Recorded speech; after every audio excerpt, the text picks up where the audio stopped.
tere tulemast kuulama Söönpleisi podcasti järjenumbriga 33. Ilus number. Ja mina olen Jaan Kruusmaa, teie saatejuht. Ja küsitlen siis täna teemal vabakutselised. Tänane saade on pühendatud selleks, et mõista paremini vabakutseliste hingeelu. Ja loodetavasti selle saate tulemusena mõni meie kuulajatest saab inspiratsiooni, annab oma lahkumisavalduse ja teeb oma ettevõtte. Ehk siis üks vabakutseline tekib juurde. Siis on saate eesmärk põhimõtteliselt täidetud. Jep. Nii et kui sina, kallis kuulaja, võtsid sellest saatest õppust, nagu juba baasena, aga eeskuju, siis anna meile kindlasti teada seda. Meil oleks väga põnev seda kuulda. Ja nagu ikka kombeks teema kohta rääkima on kutsutud siis kaks inimest, kes on selle teemaga kursis. Ehk siis kaks vabakutselist. Ja külas on meil Karola Agarson ja Hanna Odras. Karola karjäärinud turundajana on liikunud võrdlemisi ebatavalist rada pidi. Eesti startupis koorud turundamisest suurtele USA turundusblogidele. Ühesõnaga, Karola teeb väga mitme ettevõttega koostööd, sealhulgas ka Taxify ja aitab oma kliente growth marketinguga. Just. Ja Facebooki turundusega. Siis Karol on ka väga äge blogi, turundusblogi, Aggregate blog. Mina olen ka väga tore. Ja kirjutab ka külalisautorina tuntud blogides nagu Content Marketing Institute, HubSpot ja Entrepreneur. Hanna on vabakutseline portree- ja pulmafotograaf. Fotograafia valikaine õpetaja mitmetes koolides ja õpetab toidufotograafia, õpetab siis inimesi toidufotograafia. Ja minu jaoks kõige põnevam see osa, et see, et ei teadnudki selline kategooria on olemas, et on ka siis sünnitoetaja kui ka siis sünnifotograaf. Ja. Et see on nagu, kas seda teenuspalka ostaksid rohkem siis mehed, kes ei taha minna sinna tõppa või mis värk on? Kindlasti naised ikkagi. Kindlasti naised ikka, jah. Meestele tekitab see tihti sellist isegi natuke ebakindlust või võõristust või et keegi on juures, et naised, ikka naised, jah. Rõõm kuulda. Jah. Ja Karolaga mul juba õnnestus mul lõunal käia, sealt segal podcasti ideega sündis ja tema ettepanekul kutsusime kaasa ka Hanna. Ja ise loodan ka siis, et saame peagi koostööd teha pildistamise vallas. Endale mitmeid mõtteid juba soojas, aga lähme nüüd saate juurde. Aga enne kui ma teile sõna annan, vabandab kallid kuulajad, pikk sissejuhatus, aga õnneks saate kõik edasi kerida. Et kui see saade või mõni muu saade on teile läinud korda, siis kindlasti jagage seda ka oma sõpradele ja kommenteerige siis seda saadet ka mulle. Tanke oma tagasisidet. Läheme kõige esimese küsimuse juurde, mida ma alati küsin kõigil täpselt ühte moodi, et miks te teete seda, mida te teete? Okei. No ütleme vabakutselise seisukohast, miks ma eelistan olla vabakutseline ja mitte töötada kuskil täiskohaga, on peamiselt see, et mulle tavaliselt, kui ma töötan, ütleme kella 9 hommikul, kella 6 õhtul, siis ma tunnen, et ma olen palju ebaefektiivsem kui siis, kui ma saan ise valida, millal ma töötan. Isegi kui ma teen võib-olla vähem tööd päeva jooksul, siis ma kuidagi olen selles produktiivsem ja mul tulevad paremad ideed, sest turunduses suuresti see, mis loeb, on ideed. Nii et ma tunnen, et vabakutselisena ma kokkuvõttes teen paremat tööd ja mulle hullult meeldib see, et kui sul on mitu klienti, kellega sa töötad, siis sa saad neilt igalt ühelt midagi tagasi, mida sa teistelt ei saa. Ehk siis näiteks kui ma töötan 3 ettevõttega, siis ma õpin 3 korda sama palju, kui ma õpiks ühes ettevõttes. Ja tänu sellele, eks ju, kõik ettevõtted saavad ka omavahel kasu sellest. No täpselt. ja minu jaoks on niimoodi, et töö vabakutselise fotograafina on nagu hästi iseenesest või mõistetav või loomulik, aga miks ma seda teen? On see, et mulle väga-väga meeldib inimestega töötada. Kindlasti muidugi on oma roll juhustel ka, et ma olen just selle juurde jõudnud, mida ma teen ja et miks ma just neid asju teen. Aga minu töös kesksel kohal on just inimesed ja nendega suhtlemine, et minu meelest need nagu elud või just nagu see igapäeva elu, mida ma näen ja need lood, mida ma kuulen, on lihtsalt väga-väga ägedad. Ja ma arvan, et see on nagu fotograafi töö üks võlu, et ma näen iga päev erinevaid inimesi. Minu töö tegelikult on ju neid märgata ja neisse süveneda. Et minu meelest see on ilus asi, mida teha. See on hästi tore. Millal oma esimese pildi tegid? Väga ammu. Mul oli ikkagi väiksena oli mingi digikas juba, millega ma lõputult klõpsisin, aga tõsisem selline huvi tekkis siis, kui ma käisin 10. klassis. Et siis ma tegin juba natuke nagu teadlikumalt neid pilte, et ma selles mõttes ei räägi kunagi, et ma juba väiksest peale olen pildistanud, et see ikkagi huvi tuli hiljem. Ütleme nii, et siis ma klõpsisin. Jah. Ja kuidas teie oma igapäevaelus siis sotsiaalmeediat kasutate? No eks ma kasutan seda nii töös kui eraelus. Eks siis töö juures hõlmab see peamiselt Facebooki turundust, Twitteris teatud määral turundust, ehk siis et jagada klientide asju ja neid kuidagi rohkem pildis hoida. Aga just enda asju? Enda asjade poolest peamiselt lihtsalt Facebook Messengeri ja Facebook, et vaadata, mis toimub.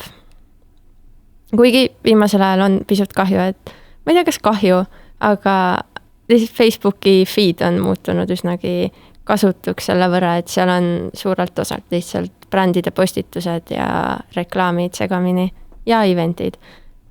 Põhimõtteliselt eventid on see ainuke tore osa, mis on jäänud. Mul jaguneb siis ka 8, et üks on siis nagu tööalaselt, et ma pean ennast kogu aeg pildis hoidma, jagama seda, mida ma teen, kuigi vahel on see hästi raske, sest mida rohkem sul on tegelikult teha, seda vähem jääb nagu seda aega, et näidata, et vaadake, ma teen nii lahedaid asju, selles mõttes on nagu raske seda võib-olla aega alati leida, aga ma üritan. Ja siis nagu isiklikul otstarbel ka, et eks ma mõni päev ikka scrollin natuke rohkem ja teine päev natuke vähem, et põhiliselt ma kasutan Facebooki ja Instagrami, et ma üritan nagu tegelikult seda sellist kuidagi mõttetut sotsiaalmeediasse uppumisaega viia võimalikult minimaalseks. Mulle väga meeldib see tunne, mis tekib tegelikult reisil olles, et sa üldse praktiliselt sotsiaalmeediat ei kasuta ja siis ühel hetkel, kui sa sinna lähed, siis on esiteks nagu nii hea vaadata, et mida inimesed näiteks Eestis teevad, et siis tekib kuidagi see, et sa tõesti tunned huvi ja vaatad, et ohoo, et see tuttav on teinud seda ja see tuttav on teinud seda, et sellist nagu mõttetut scrollimist ma nagu et jah, ma üritan seda mitte teha, et see taju saab küll mingi nagu informatsiooni nälja saab kustutatud, aga siis sa nagu upudki sinna ja et seda ma üritan nagu vältida. Et hommikul esimese asjana te siis telefoni ei vaata? Või ütleme, sotsiaalmeediasse ei vaatata? Jah, mina enam ei vaata. Jah, mul on ka viimasel ajal komme, et ma tavaliselt panen ööseks telefoni flight mode'i peale ja siis esimene asi, mis ma vaatan, on pigem emailid kui Facebook.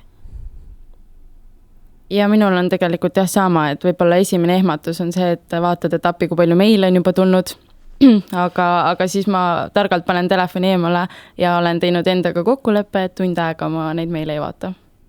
Kuidas teil lood YouTube'iga on? Et kuidas seda tarbite või et teie jaoks, et? Mina tarbin suhteliselt vähe, et ma vist olen üsna kehv videote vaataja, et kui video ületab minu jaoks mingi pikkuse juba, siis üldiselt ma ei viitsi seda vaadata ja ma vaatan seda ainult juhul, kui ma tean, et see, mida ma vaatan, on hea. Ehk kui keegi on mulle soovitanud, et vaata seda või kui ma ise leian, et see tundub vaatamist väärt. Et selles suhtes mina kasutan YouTube'i võrdlemisi vähe, et vahepeal muidugi kuulan muusikat või vaatan mingit videot, aga see on pigem nagu harv juhus. Jaa, ma on täpselt samamoodi. Ma just üks päev arvutasin sõbrannaga, et tegelikult nii paljud inimesed kasutavad YouTube'i enam-vähem teleka asemel. Ja ja veedavad seal aega. Sealhulgas me siis videomonteerija. Jaa, et see tegelikult väga paljud inimeste jaoks on selline aja veetmisviis, kus sa võid olla tunde iga päev. Aga jah, ma ei ole ka veel seda niimoodi enda jaoks leidnud. Loodan, et ei leia ka, sest see oleks kohutav ajakulu.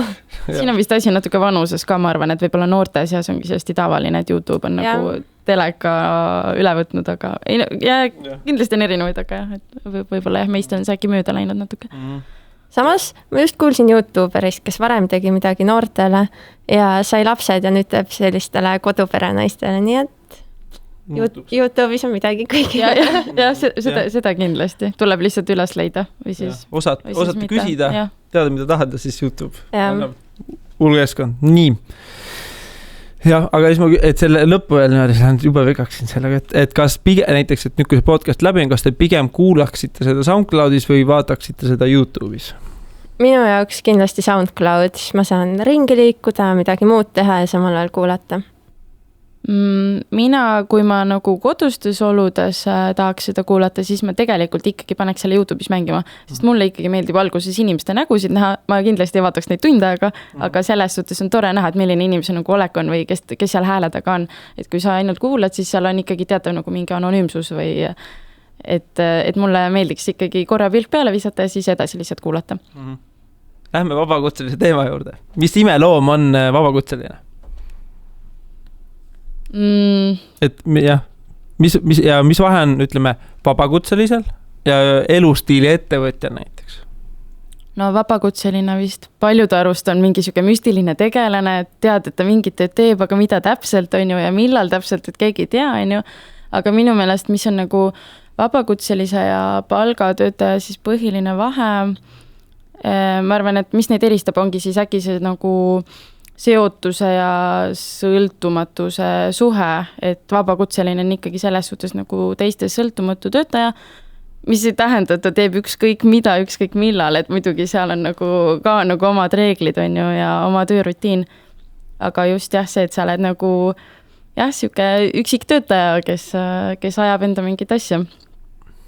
Jah, kindlasti vabakutselise selle vabadusega tuleb ka teiselt poolt see asi, et ka firmad on vabad selles näiteks vabakutselisega üks töö lõpetama, et see kindlasti toob teatud ebakindluse kaasa. Aga jah, vabakutselisena võib-olla inimestel on rohkem mulje, et see on selline projektibaasil töö, see kunagi ei tea, kuna järgmine projekt tuleb, aga tegelikult sa võid vabakutselisena lihtsalt ka näiteks ühe sama ettevõttega jooksvalt mitu aastat koostööd teha. Sealt ka mu järgmine küsimus, mida sa vastasid. Kas on olemas vaba palgatöötaja, vabakutseline palgatöötaja? Sa mõtled just vabakutseline palgatöötaja? Jah, kas saab olla niimoodi korraga? Ma arvan, et niimoodi otseselt ei saa, aga kui nüüd öelda, et näiteks vaba palgatöötaja, siis minu arust nagu saab küll, et oleneb kelle jaoks nagu, mis see vabadus on. Et kui mõne jaoks on see vabadus, et ta saab mõni päev teha kodustööd, siis ma arvan, et selles suhtes see juba on mingi vabadus. Aga juuksur, kellel on juuksurisalong ja ta töötab seal üksinda, kas ta on vabakutseline? Ta tundub rohkem nagu väike ettevõtja. Jah, aga noh. Miks tema vabakutseline? Ma ei tea, mina arvan, et võib-olla isegi nagu täitsa on selles suhtes, kui see on ainult tema oma mingi toakene kuskil on ju oma salongike, et siis tegelikult ju on ka, on ju. Lihtsalt, et nagu enda jaoks mõtestada või ka kuule jaoks, et vabakutselisus ei eelda seda, et sa pead, ütleme, neti kaudu näiteks tööd tegema või... Ja, et kui sul on nagu oma kontor või oma koht, siis seda parem, siis see on väga tore ja sa oled ikkagi vabakutseline, on ju, aga kui sinna tekib juba midagi juurde, siis siis sa oled juba ettevõtja, on ju, et... Ma isegi mõtlesin ka, et kas ma olen ise ka siis vabakutseline, et üksinda konsulteerin, et... No, tõenäoliselt. Pigem oled. Vabakutseline konsultant, jah. Ja. Nii. Miks hakata vabakutseliseks? Minu meelest esimene põhjus võiks olla ikkagi see, et su enda töö soosib seda, et see ei peaks nagu olema otsus, et ma tahan olla vabakutseline, on ju, et võib-olla sa teed mingit sellises valdkonnas nagu tegutsed, et sa ei saagi seda teha vabakutselisena, et see ei saa olla nagu lihtsalt otsus, vaid see on ikkagi mingi kindel töö, mis siis nõuab seda, et sa teed seda niimoodi oma ette. Kuigi võib-olla ütleks, et see üks põhjus on kindlasti see, et sulle lihtsalt meeldib töötada pisut võib-olla kaootilisema rutiiniga ja rohkem iseenda peremees olla. Ja siis võib-olla isegi, kui sul on, kindlasti on töid, mis ei saa vabakutseliseks minna, aga võib-olla... Näiteks? Ma mõtlesin igast nagu teadlaste töödele. Kui sa pead olema alati kohal või pühenduma väga põhjalikult ühele asjale. Aga ma usuks, et päris palju töid, mille puhul mõeldakse, et seda ei saa vabakutselisena teha, siis kui natukene seda kuidagi enda jaoks ümber mõtestada, siis kes teab, äkki see oleks tegelikult võimalik. Miks ma selle juuksuri näite peale just mõtlesin, et ma enda juuksurit, ma mõtlen, et ta nagu tal ei meeldi enam seal salongis tegelikult nagu näha on inimese olemisest, eks, et utsitaks tema vabakutseliseks. Aga kujute ette, ta näiteks teeb oma Instagrami konto, hakkab siin ägedaid pilte panema, võib-olla ta hakkab hoopis YouTube'i channelit pidama, kus ta näitab, kuidas lahedaid soenguid teha ja siis hakkab vabakutselisena näiteks mingi fashion showdele töötama. Pulmasoenguid. Ja tegelikult ju oleneb nagu ka, et kui seotud ta selle salongiga on, et kui tal on ikkagi salongi uksel on silt, et see on 8-5 iga peal lahti, siis ma enam ei ütleks, et ta väga vabakutseline on, aga kui ta käib seal niimoodi oma nagu äranägemise järgi ja on oma ja peremees, et siis ta ikkagi on. Vist. Ja millal on see õige aeg hakata siis vabakutseliseks, et mis need tingimused või sümptomid on, et ma nüüd tean, et see õige aeg? No minu näitel see oli nagu hästi-hästi loomulik, et pigem oli see, et kus ma ühel hetkel sain aru, et okei, nüüd ma olen vabakutseline fotograaf.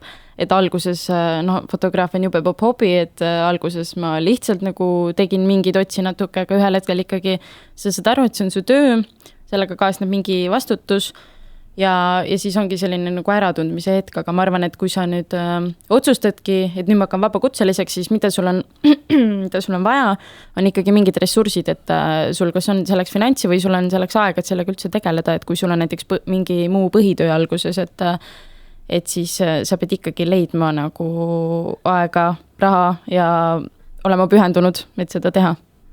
Ja üks asi veel, võib-olla kuidas mõelda, mis hetkel elus hakata vabakutseliseks, siis minu arust on lihtsam hakata vabakutseliseks nii, et sul juba on eelnevalt mingi kogemus. Et näiteks sa ei tule ülikoolist ja ütle, et nüüd ma olen vabakutseline, palun palgake mind, vaid sul on enne mingi kogemus ette näidata või sa suudad kuidagi tõestada, et sa päriselt tead, mida sa teed.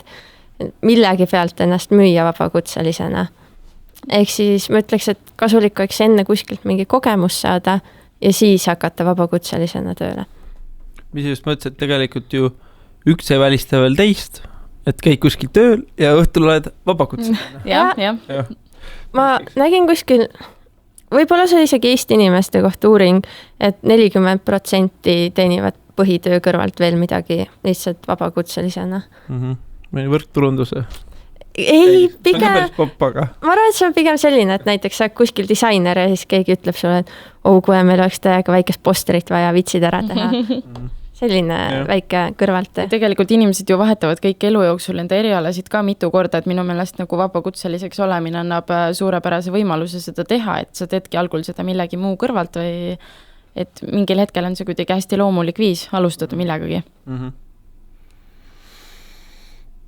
Eiki, millal on siis õige aeg? Kui sa tunned, et need on õige aeg. Jah.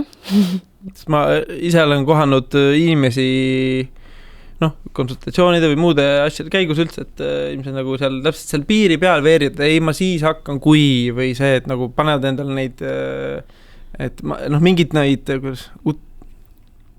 ultimaatumeid, eks, kui see täitub, siis ma hakkan. Homme hakkad, on ju. Ja, see on üsna tavaline, siis tõenäoliselt ei hakka homme ega ülehomme, et aga mingi hetk on päris lahe äratundmine, kui sa saad aru, et okei, et ma vist juba olen või ma midagi tegelikult olen teinud ja see läheb sealt edasi, et vahel tuleb nagu lihtsalt teha ja siis suht ruttu saada aru, et nüüd on see käes ja nüüd tuleb edasi teha. Siis hakkab töö pihta. Jah. Mis need iseloomu omadused oleksid ühel vabakutselisel? Külmad närvid, sul vahepeal ei ole tööd. Ja siis sa pead mõtlema, et A, kus ma tööd saan ja B, võib-olla see on chill, kui mul praegu tööd ei ole, küll see töö üks hetk tuleb. Ehk siis minu meelest see võtab ikkagi eriti alguses julgust, sest sa pead tegema väikse hüppe või riski, annad oma põhikohaga töö üks hetk ära ja hakkad aktiivsemalt otsima vabakutselisena tööd. Ja kindlasti ka enesedistsipliin, sest sul ei ole kedagi, kes ajaks sind kogu aeg harjaga taga ja ütleks, et tee nüüd see ülesanne ära, vaid sa pead lihtsalt iga päev üles ärkama kodus või kohvikus laua taha minema ja töötama hakkama. Minu meelest ka see julguse point on hästi hea, et mina õnneks alustasin suht noorena, et tõenäoliselt enam ma julgeks neid asju teha, mida ma kunagi tegin. Et need kirjad, mis ma saatsin inimestele, kellega ma tahtsin ise koostööd teha, need olid täiesti uskumatud, et ükskord ma tahtsin näiteks ühele ajakirjale pildistada toitu. Ja siis ma saatsin enda viimased toidufotod ja kirjutasingi jumala julgelt, et need on mu viimased fotod, et tahaks teiega koostööd teha. Ma tegelikult ei maininud, et need olid mu elu esimesed toidufotod ka. et mingid sellised asjad, ma ei teeks neid enam tõenäoliselt mitte kunagi, et ma arvan, et noorena nagu alustada on hästi hea ja see julgus kulub alati ära. Kas sa selle töö otsa said? Jaa, ma sain ja ma pärast rääkisin ausalt ära. Ja siis inimene ütles mulle, et tal oli õige sisetunne ja tal on jumala savi, et need olid tegelikult mu esimesed fotod, et talle meeldisid need ja nii oligi. Ja ma olin väga uhke tegelikult, et ma rääkisin selle välja, sest minu meelest on hästi tähtis olla aus. Ja see enesedistsipliin, jah, see on tõesti nagu märksõna, et sa selles mõttes oled nagu kõik ju ühes, et sa oled inimene, kes annab endale tööd, inimene, kes julgustab ennast, inimene, kes vajadusel meid karistab või noomitab ennast, on ju. Maksab makse. Ja täpselt, et sa pead nagu üksi seda kõike tegelikult tegema ja see ei ole kerge. Ja ma arvan, et viimane asi, mis on ka väga tähtis, on see, et sa pead olema väga hea suhtleja ja sa pead ikkagi olema väga meeldiv inimene, sest muidu lihtsalt keegi ei tahagi suga koostööd. Et see on nagu põhiline, et mina näiteks olen tohutu introvert, aga samas kui on nagu mingi töösituatsioon, et siis mulle tegelikult väga meeldib suhelda, aga ma tunnen, et kui ma oleks tõesti selline hull suhtlemissõltlane, et võib-olla mul oleks palju kergem oma tööd teha, sest ma lihtsalt kogu aeg tahan nii väga suhelda ja siis kõik läheks palju libedamalt võib-olla. Et tähtis jah, et suhelda ja et sa naudid seda ja see, et sa saad inimestega hästi läbi ja räägid nendega selles keeles, mida nemad ka aru saavad. Et kommunikatsioon on ju väga tähtis tegelikult vabakutselise elus. See esimese töö nagu näide oli selles mõttes hea, et kõik alustavad kuskilt, et pigem just julgelt proovida, kui see eks ju et võib-olla esimene katse ei õnnestu, teine ka ei õnnestu, aga 3., 4., öeldakse 1 10 õnnestub, siis on nagu hästi läinud, eks ju. Ja minu meelest on nagu hästi oluline ka, et sellistest nagu algustest rääkida ka, et muidugi mina ka alguses mõtlesin, et ma tahaks kuidagi näidata, et ma olen nagu suurem või parem või jah, et olekski nagu, et ma olen kogenum, kui ma tegelikult olen ja samamoodi paljud ju tegelikult tahavad näidata, et neid on kuidagi rohkem, on ju, et sind ei ole üks, vaid sa räägid ikka, et meie ja meie, on ju, et minu meelest on oluline olla aus, et mitte nagu kuidagi hämada, et sa oled nagu see, kes sa ei ole. Et lihtsalt jah, ole sinna ise ja niimoodi see läheb. Nii, nüüd see inimene, kes meid kuulab, tundis nüüd ennast ära, et see olengi mina. Mis on esimene samm nüüd? Mis siis see inimene tegema peaks? Et vabakutseliseks saada? Jah. Ma ütleks, et võib-olla vali välja see asi, millega sa tahad saada vabakutseliseks ja oma põhitöö kõrvalt lihtsalt proovi endale leida 1-2 töö otsa. Näiteks võib-olla sõprade kaudu või siis kirjuta ise ettevõtetele, et ma olen see ja see, ma tahaks teile kas või tasuta midagi teha ja sa lihtsalt need oma esimesed töö otsad. Kui sa tahad seda kuidagi safe'ilt teha, siis on seda väga hea teha põhitöö kõrvalt, aga lihtsalt hakka proovima, et need tööotsad ei leia sind ise üles, keegi kirjuta sulle 1 päev e-maili, et kuule, kas sa tuleks kirjutaks mulle artikli, kui sa ei ole kusagil näidanud, et sa tahaks seda teha. Et esimene asi vist ongi see kontaktide võrgustik, et praktika ju tegelikult on tänapäeval täiesti geniaalne viis millegagi alustamiseks ja minu meelest üks jumala oluline märksõna on ikkagi see, et leia endale kolleegid üles, et vabakutselisena sa küll töötad üksi, aga tegelikult mina näiteks mulle meeldib öelda, et teised fotograafid on ikkagi ka minu kolleegid ja selles suhtes hästi oluline nendega suhelda. Et alguses muidugi sa mõtled, et nad on mu konkurendid tegelikult, et kuidas ma neile kirjutan, aga väga normaalne on tegelikult, kui sa oled alustamas, et siis kirjutadki kellelegi, et mulle meeldivad su tööd, et kas ma saaksin näiteks sulle assistendiks tulla või mis iganes. Et mina näiteks kunagi ei teinud seda, ma ei tea, miks, võib-olla ma ei julgenudki. Ja nüüd ma nagu meeletult kahetsen, sest enam ma ei saa kirjutada ühelegi fotograafile, et kuule, võta mind assistendiks, kuigi ma väga tahaks, aga tõenäoliselt ta vaataks, et noh, sul on viga midagi. Et... Kus tead, te proovi? No jah, ma ei julge vist. Aga jah, et ma arvan, et seda võimalust, et sa oled päris roheline ja päris alguses, et seda tuleb nagu ära kasutada, sest tegelikult see on parim aeg, kus sa saad inimestega suhelda ja kontakte leida ja küsida, et räägi, mida sina teed ja kuidas sul läheb ja et jah. Ja kui kontakt esimene kord ei, ütleme, konverteeri, eks ju, siis tegelikult ikkagi kontakt on loodud ja kunagi tulevikus võib ka, eks ju, suhe edasmine, et suhtlemine... Et selles mõttes tuleb ennast ikkagi pildil hoida ja nähtavaks teha, et Karol ütles hästi, et keegi ei tule sind ise kutsuma, et alguses keegi ei teagi sind. Siis sa pead ise tegema nii, et keegi juba teaks sind. Mis on teie jaoks suuremad müüdid, mis te olete kuulnud või mis teie kohta on arvatud vabakutselisena asi? Või väär arusaamad? Ma isegi ei tea. Võib-olla... Ma ei ütleks, et seal võib nii palju müüte on. Ehk see, et inimesed mõnikord leiavad, et vabakutselised elavad kogu hästi, teevad hästi vähe tööd ja saavad nende väikest tööotsade eest hästi palju palka ja neil on hästi põnev ja chill elu. Siis, võib-olla see on pooldada. Lihtsalt üle paisutatud.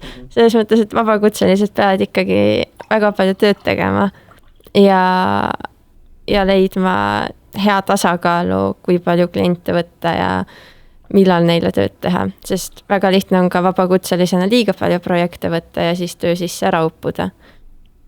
Ja, et seda hetke vist tasub vältida, et sa ärkad hommikul üles ja sa oled kohe vabakutseline ja kui sa lähed magama, et siis sa nagu oled ikka vabakutseline tavast, et sa oled päev läbi tööd teinud ja sul nagu tegelikult ei ole mingit enda isiklikku elu, et selles mõttes see balanss on hästi oluline. Aga minul on ka ikkagi päris palju on olnud seda, et inimesed ikkagi küsivad, et kuule, mis sa teed, et kas hommikul nagu paned villased sokid jalga ja lähed kuhugi Kalamaja kohvikusse kohvi lürpima. Et tegelikult ei ole, et mõni päev käin küll kohvikus töötamas, aga enamasti ikkagi hommikul ärkan üles niimoodi, et süda juba klopib ja tead, et appi, et nii palju on vaja ära teha, et enamasti inimesed nagu kuidagi mõtlevad, et see vabakutselise töö on midagi väga ilusat ja enamasti hõlmab endas puhkamist ja niimoodi rahulikult ringi kulgemist on ju, et tegelikult see on ikkagi päris töö. Noored enamasti mõistavad seda, aga just võib-olla sellised vanakooli inimesed, et minult tihti tulevadki mõned vanemad inimesed pulmas nagu astuvad ligi ja küsivad, et et oledki siis pulmafotograaf või ja siis mida sa vastad, et mida ma siin päev läbi teinud olen, on ju, et arva ise, et paljud ikkagi tegelikult ei mõista, mis selle töö taga on. Mõni arvab, et see ei ole töö ja siis mõni arvab, et see on nagu midagi sellist suurepärast ja ideaalset, et tegelikult see on ju töö nagu iga teinegi, lihtsalt selle iseloom on veidi teine. Võib-olla nüüd etteruttavalt tuurnid, kuidas te piiri panete ja kuidas te üldse distsiplineerite, et Karol, sina ütlesid, et sulle meeldibki siuke, et vahepeal teed nagu täiega, siis magad näiteks või siis teed uuesti, et kuidas sina nagu piiritled need tööajad, näiteks ma ise on väga viimasel eriti peale puhkust natuke karmimad, aga et 9 nagu 5, vanasti ma oleks ettegi kujutanud, et ma kunagi tahan seda teha.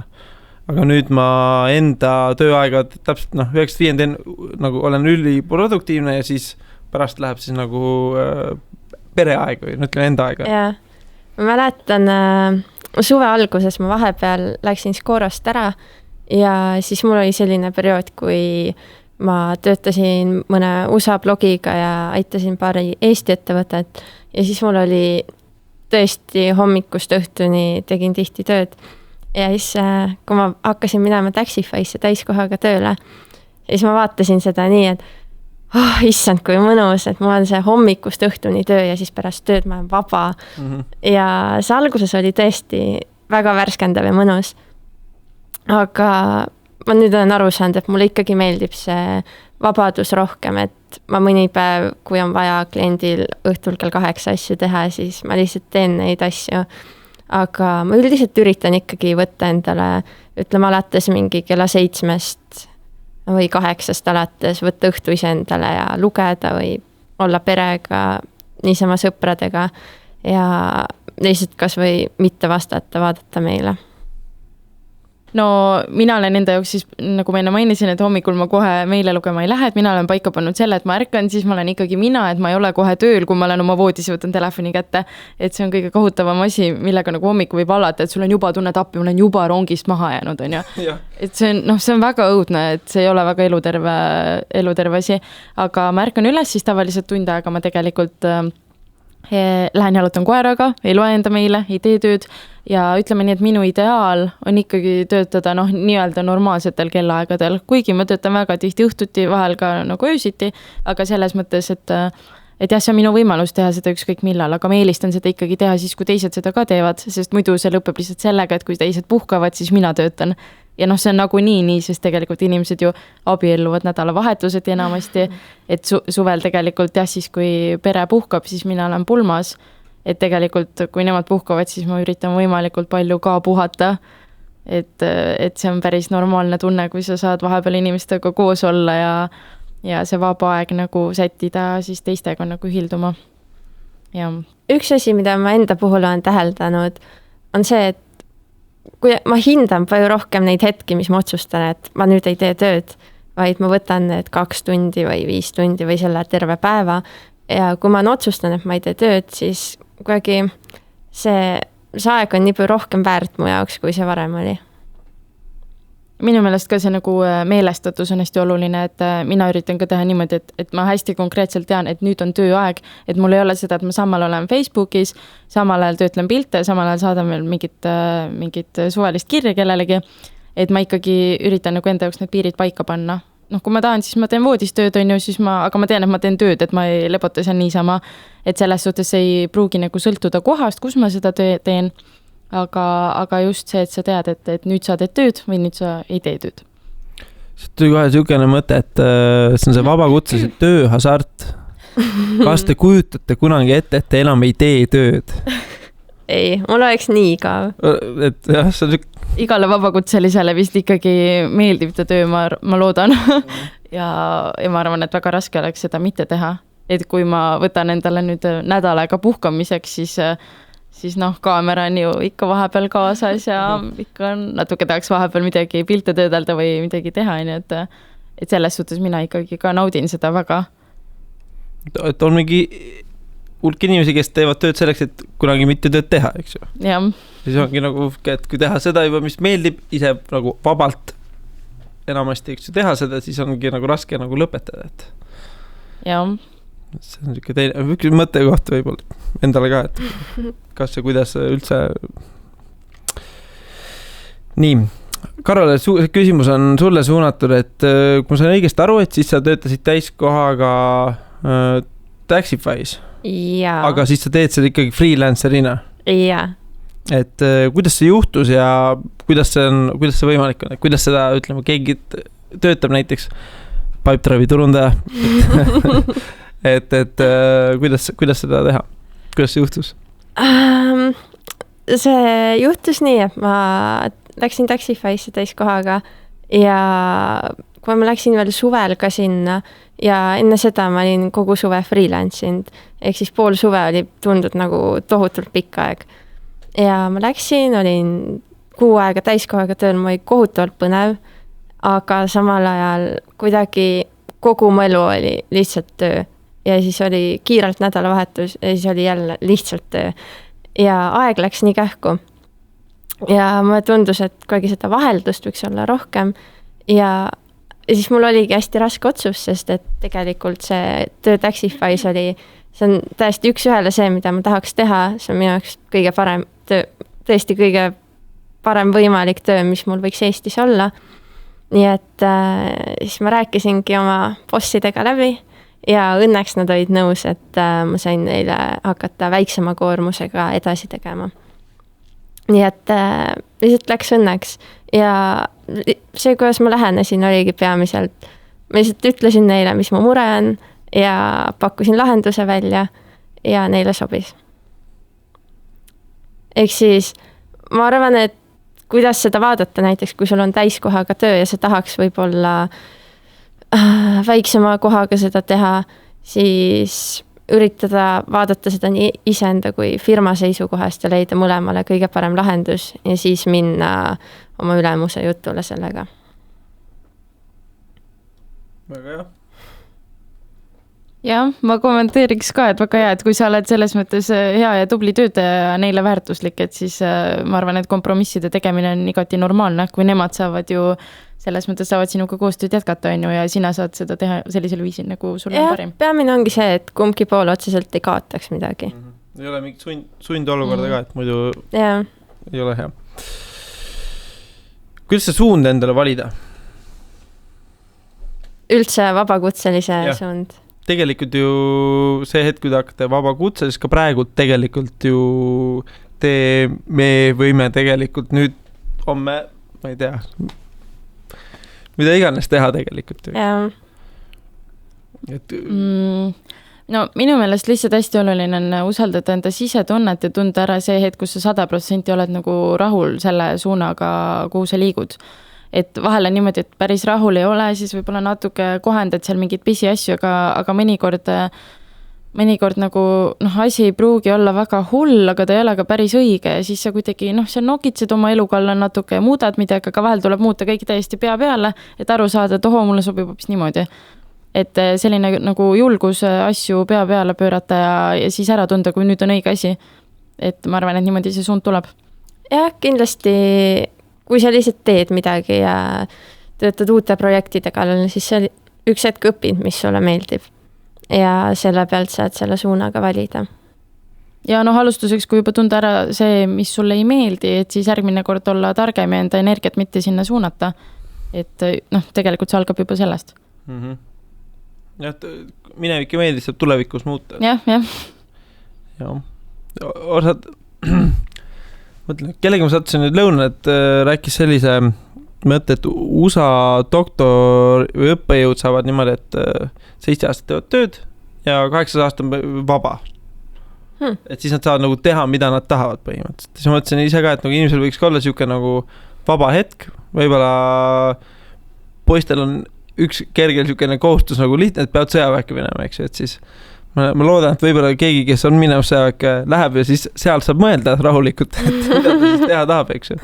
Et tavaliselt et positiivse poole pealt vaadata, et ei anta seda time out'i tegelikult sellest igapäeva elust, eks, et siis ongi nagu raske nagu seda suunda paika. Ideaalis võiks see vaba hetk tulla enne 8.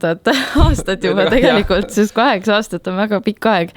Et minu meelest vabakutselisena on nagu, kui sa alustad, siis okei, asjad kuidagi lähevad ja ühel hetkel sa saad aru, et sa oled täiesti oledki juba sinna sisse nagu mässitud ja sul on nii palju tööd, et mingi hetk see tundub väga lahe, aga teine hetk sa saad aru, et et mul ei jäägi aega nagu endale või puhkamiseks või asjade mõtestamiseks üldse.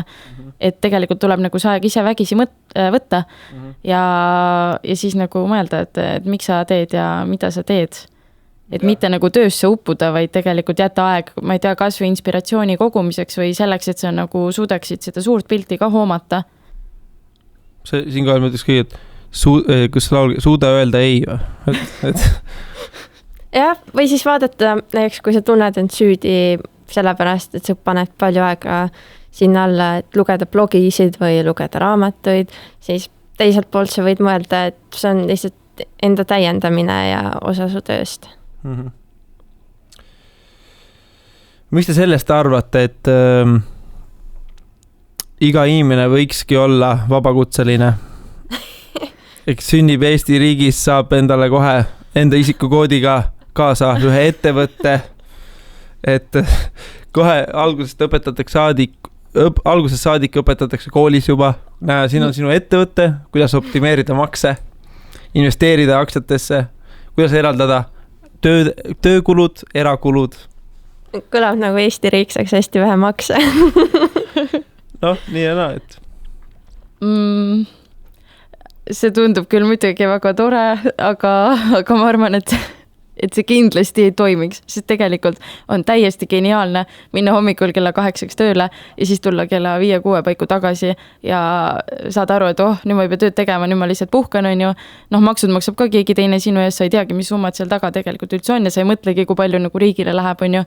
Et tegelikult see on, paljudel inimestel on seda väga-väga vaja, et keegi teine otsustaks nende eest ja keegi teine nagu kontrolliks seda nende tööelu. Et ma arvan, et neid inimesi tegelikult ei ole nii palju, kes sobiks vabakutseliseks. Et vabad inimesed, see ongi see, et küsimus, kas kõik inimesed ei taha olla vabad? Ma arvan, et nad ei taha seda vastutust ja lisatööd, mis tuleb vabakutseline olemisega. Sest kui sa mõtled, sa pead tegelikult tegema ettevõtte, sa pead tegema lepinguid, sul peab olema raamatupidaja, siis... Jumala lihtne. Ja, aga ma kujutan ette, et väga paljud inimesed lihtsalt ei viitsi. Nad tahavad, ma ei tea, chillida õhtul kodus, vaadata telekat, mitte kuskil lugeda selle kohta, kus saada head raamatupidajad või... Et see kõik on nagu kättevõtmise asi, aga paljud, ma arvan, et ei võta seda kätte ja nad ei tahagi, et selles suhtes, et jah, neile lihtsalt sobibki see. Ja võib-olla karjäär ei ole nende elu jaoks üldse nii oluline, nad tahavad teha mingi töö ära ja siis saada vaba aja, et teha seda, mis neile päriselt meeldib. Ja karjääri saab ülihästi teha nii, et sa ei ole vabakutseline. Et ma arvan, et see oleks üsna nagu kujuneks selliseks suureks kaoseks, et pooled põleksid läbi kindlasti ja ma arvan, et see oleks katastroof. Okei. No utoopia. Et jah. Nii, aga küsiks sotsiaalmeedia kohta nüüd, et olete, mul on Zoom paigas, ma tean, mida ma teha tahan, mis oleks need esimesed konkreetsed võibolla sammud, et kindlasti kuulajad tahaks nagu natuke sükest, mida ütleme, kui nüüd alustaksite või... Mis amet see on, kus ma tahan vabakutseliseks võtame välja mingisuguse ameti. See võiks olla pisut siuke corporate. Korporatiivne ameti kohta. Jaa, näiteks raamatupidaja või freelance advokaat.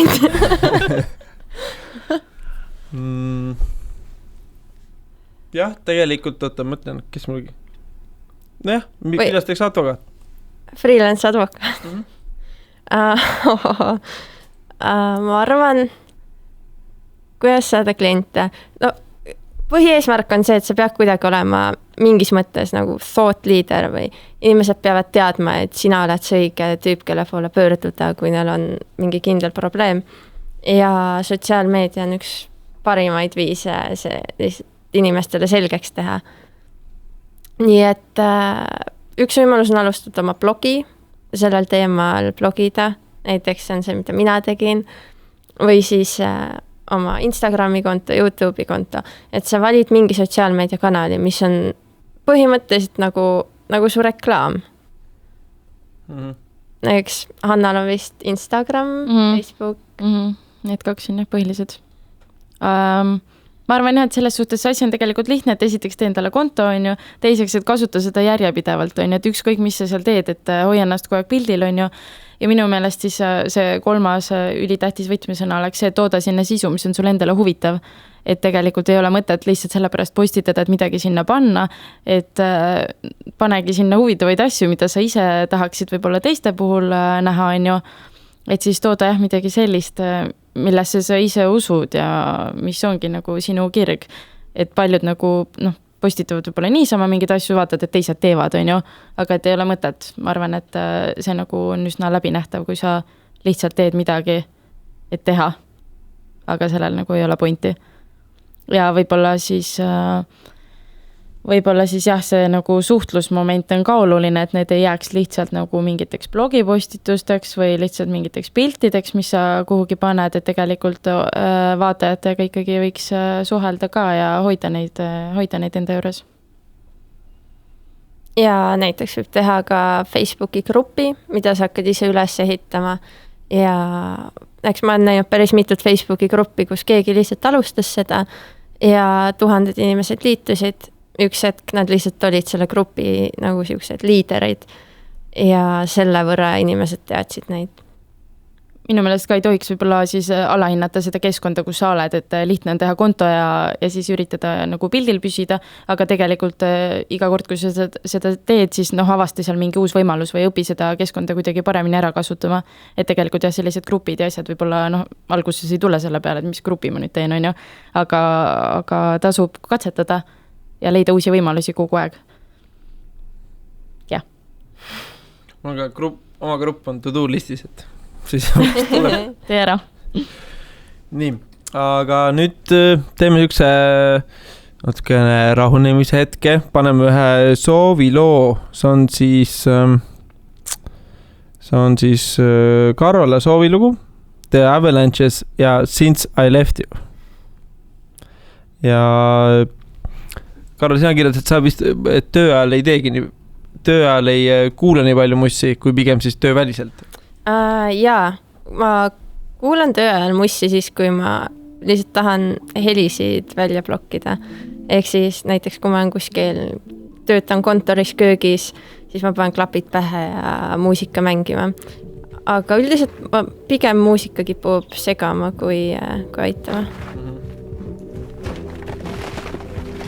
See on hästi pika introga laul. Meil on võib-olla mõnda eelmistelt, meil oli, selle idee andis meile Mihkel Sillahuts, et soovi lugus niimoodi lasta ja siis ta tuli päris head muusikasoovitused just nagu, mis ütles ka hästi, et mussi ei tohi nagu sisse sõita, see on nagu hea, et ma vahepeal sealt kuulanud just teha. Millest selline lugu siis? Ma tavaliselt kuulan muusikat, ma olen väga ebaviisakas muusika suhtes, mida ma kuulan selle võrra. Ma kuulan tavaliselt mitte artiste korralikult, vaid mingeid kindlaid laule. Nii et ma lasen Spotify lihtsalt öelda endale, mis mulle meeldib.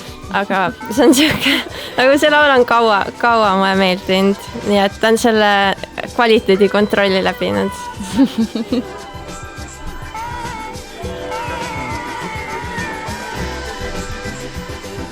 Aga selle töö ajal muusika kuulamisega mul ka niimoodi, et vahepeal nagu see võib ülikahjulikult mõjuda, et algul paned mingi hea playlist vaata käima ja mingil hetkel saad aru, et see kuidagi viib sind nagu mingi mandumiseni, et kas ongi sujuvalt laulud nagu kuidagi kehvemaks läinud või meeleol on nagu teine, et vahel on päris hea vaikus. See muidugi oleneb ka, mida sa teed.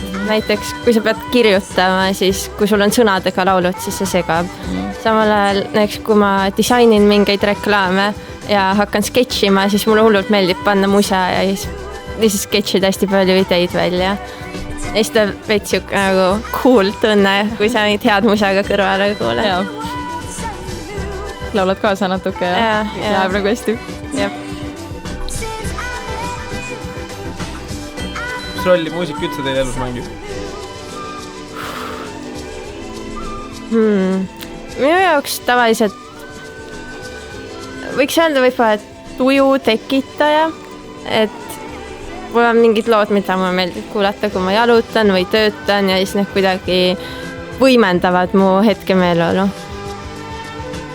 Mul on vist täpselt sama, et tuju tekitaja ja tuju hoidja siis, et ma ise kuidagi nagu muusikaga ei ole seotud. Peale selle, et algklassides mängisin ma flööti, et jah, vahel on lihtsalt hea kuulata, kui on õige hetk ja õige muusika. Aga vaikus on ka mõnus, jah.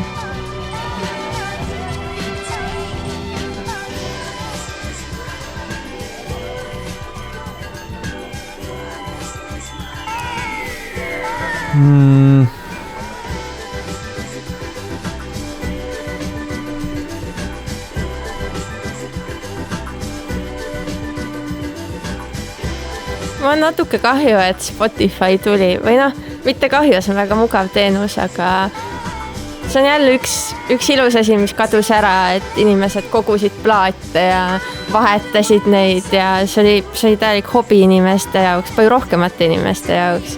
Nüüd on see kõik läinud. Nüüd on plaadid ja vinüülid on selline väga vintage värk. Jah, kui tõmbasid loo alla. Saatsid sõnule, kus sul on seda lugu või? Jaa.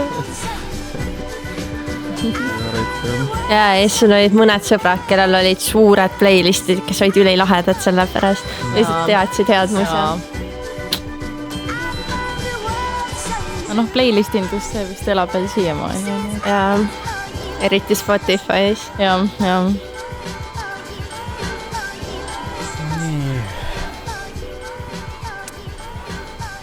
Jätkame. 3 days later. Nii, tooks ükse pealkirjaga küsimused nüüd nagu raha. Oi. Et raha ja turundus võib mõlemad, võiks müük ja turundus, ütleme. Aga lõppkokkus väljenduks selleks ju rahas. Et kuidas eristuda teistest? Et näiteks siin Hanna sinu näitel, et fotograaf, et perekonnanimi photography on, Facebook on täis, eks ju neid, et kuidas siukses maailmas näiteks eristuda? No nüüd see on hästi tavaline, aga mulle väga meeldib üks uus trend, et hobifotograafid on muutunud väga hausaks ja kui nad teevad lehe, siis nad panevad sinna hobifotograaf ja oma nime. Et see on siuke vahva eristumine. Aga kuidas eristuda? Ma arvan, et fotograafidel tegelikult kõikidel on mingi põhjendamatu hirm, et tänapäeval on ju kõigil kaamerad, nad on kõik fotograafid, siis on see viha, et kõik on turusolkijad, on ju. Et mul tegelikult ka alguses oli päris palju nagu selliseid hetki, kus kutsuti mind kuhugi pildistama. Ja siis, kui ma tegin hinnapakkumise, see oli juba see periood, kui ma olin ise hakanud oma tööd rohkem väärtustama ja hind oli ka selle võrra kõrgem, siis tuli nii mõnigi kord selline vastus, et mul on tuttaval on kaamera, et ta tuleb teeb mingi kümpaga ära, on ju. Et see oli nagu tavaline ja hästi kurb on see, et väga paljud lasevad sellel kuidagi ennast kõigutada, aga tegelikult ma arvan, et igale potil on nagu oma kaas tegelikult, et see, kes teeb siis selle tööotse kümpaga, on ju, ta kindlasti leiab kliendi, kes tahabki väga odavat teenust, on ju. Et tegelikult ma arvan, et kuskilt peab alustama. Jah, et kuskilt peab alustama ja samas nagu fotograaf, kes küsib, oletame pulma pildistamise eest küsibki, ma ei tea, 1000 või paar, on ju, ja see, kes küsib umbes võib-olla siis 200 €, et nende klient ongi täiesti, need on 2 eri inimest. Et miks vihastada, et keegi on su töö ära võtnud, et selles suhtes, kui sa oled ikkagi hea teenusepakkuja, siis sul on tööd ja mina näiteks olen nüüd leidnud endale ikkagi, leian kogu aeg kliente, kes väärtustavad mu tööd, et väga vähe nagu sellised, kes tulevad ja hakkavad kauplema, et kuule, et liiga kallis oled, et siis on ikkagi minu tööga klienti harida ja rääkida, et mis selle taga on, et siis enamasti inimesed saavad aru. Et selline, et ei tasu nagu mõttetult paanitseda, et kuidas sa vastad selle, kuidas sina erined teistest fotograafidest? Näiteks, kui ma tahan need toidupilte saada. Kas sa mõtled mu stiililt nüüd? No ei, siis vahepool, et ma olengi nüüd see, et ma toidufotograafiast ei räägiks, et seal ma nüüd pigem olen nagu õpetamise peal just ja ma ise enam toitu otseselt ei pildista. Aga pulmade puhul ma arvan, et ma erinen võib-olla selle poolest, et mina nagu eelistan seda, et ma suhtlen nende klientidega hästi vabalt, et on selline mõnus vaba õhkkond ja minu meelest pulmafotograafide stiilid on nagu nii erinevad, et ongi, et kes teeb siis asja kuidagi hästi klassikaliselt ja konservatiivselt, on ju. Minule meeldib alati see, kui kõik on nagu fun ja siukse väikse kiiksuga, et ma ise nagu väga loodan, et see ongi see, mis mind eristab. Et siuke nagu, natuke nagu krutskeid täis vahepeal või siuke omamoodi värk. Ma teen kiusamises ja vahele. Mida sa teed? Ma just mõtlesin, et tahate pilte läks piisavalt palju. Ahaa. No näed, ka sina võid olla fotograaf. Samas on tegelikult äge, et nii paljudel inimestel on võimalus, see tähendab seda, et kui sa oled hea, siis on palju parem eristada. Jah. Ja selles mõttes fotograafiast, kui nüüd rääkida, siis sellega on nii lihtne alustada ja see on väga tore, et see on kõigile hästi kättesaadavaks muutunud ja mina ei arva, et see on nii lihtne, et kui sul on kaamera, et siis sa oledki kohe fotograaf valmis, et selles mõttes minu meelest ei ole vaja sükest asja karta. Mul vahepeal oli see 5D oli Canon ja siis mõtlesin, et nüüd no on ju. Nüüd on päris hea juba, eks? Päris kiiresti viisin maha selle. No lõpuks saad ikkagi ise aru, et su teadmised jäävad kuhugi taha kinni, et sul on väga hea kaamera, aga sa tegelikult ei oska seda ikkagi kasutada. Oskus ja ka tahe tegelikult soov. Et see on suht kolakas ka, et seda juba kaasa võtta kuhugi üldse. Et ma saan samal ajast 2 nutitelefoni. No näed, ja nutitelefoni kaamera on nii hea, et tegelikult vahel ongi see kasulikum. ma olen ka hästi nõus sellega, et kvaliteet aitab eristuda ja seega, kui sa oma niši leiad, ehk siis turunduses ka saad nii palju erinevaid asju teha, võib-olla see peaks üritama olla ühe inimese agentuur näiteks turunduses. Kuigi kindlasti kliendil on kasulikum, kui sul on hästi laias valdkonnas teadmised. Meest tuleb ka jällegi kogemus ja kvaliteet mängu.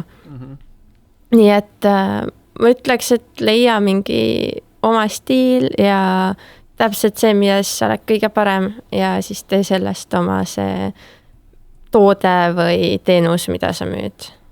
Ja kui sa leiad, et sul on midagi erilist või et sa eristud millegagi, et siis ole nagu selles ka hästi julge.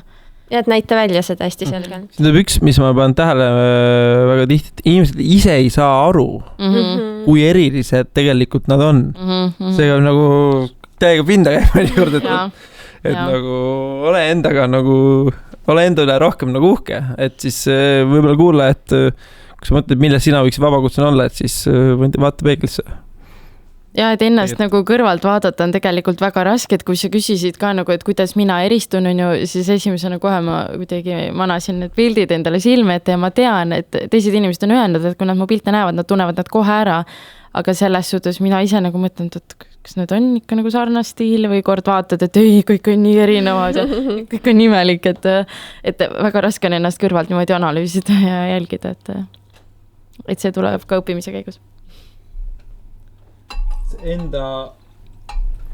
Enda väärtustamine on ka siukene nagu pull teema, et kunagi ammu mäletan, oli siuke graafikut ja siis ma ise just mäletan seal graafiku nagu all ja see point oli see, et alguses, kui sa alustad, siis sa väärtustad ennast liiga kõrgelt, siis ei tule müüki, siis langetad hinda, siis alaväärtustad ennast ja siis hakkab siis seal kuskil hakkab see nagu normaalhind nagu tekkima, et kuidas võib-olla kuidas seda hinda või enda väärtustamist teha niimoodi, et ei peaks tegema seda liiga suurt uhkust või liiga suurt seda, ütleme karusselli läbi siis. No oleneb, kui tihti see projekte vahetad. Võib-olla tõesti esimeste projektide puhul küsi natuke vähem, aga eks mis minu puhul juhtus, mul tõi mõni projekt sisse, mida ma eriti ei viitsinud teha ja siis ma lihtsalt ütlesin mingi kõrgema hinna ja siis kui nad ütlesid, et see on väga okei, siis ma mõtlesin, et et ma saan nüüd kõigilt seda hinda küsida. Nii et eks ole veits siuke õppimise, testimise asi, et sa lihtsalt pead võtma mõnikord see riski, kui sa tahad kõrgemat hinda küsida ja olema valmis, et kuskilt läheb see piir, kus kliendid hakkavad ei ütlema. Ja selles mõttes algul võib-olla on see hästi raske, et kui sulle ise nii väga või endale nii väga meeldib see, mida sa teed, vaata, siis fotograafidel on küll niimoodi, et mulle nii meeldib, et mis ega ma palju ei küsi, vaata, et tore, teen toredat tööd ja natuke teenin taskuraha ka, on ju, et mingi hetk tuleb ikkagi nagu aru saada, et sul on mingi teatav tase, on ju, ja tegelikult see nõuab teatavat hinda ka, et ei ole mõtet seda pool muidu enam pakkuda. Et ja kindlasti inimestel on ka tuttavaid, kes on tellinud sarnast teenust, mida nad tahavad hakata pakkuma.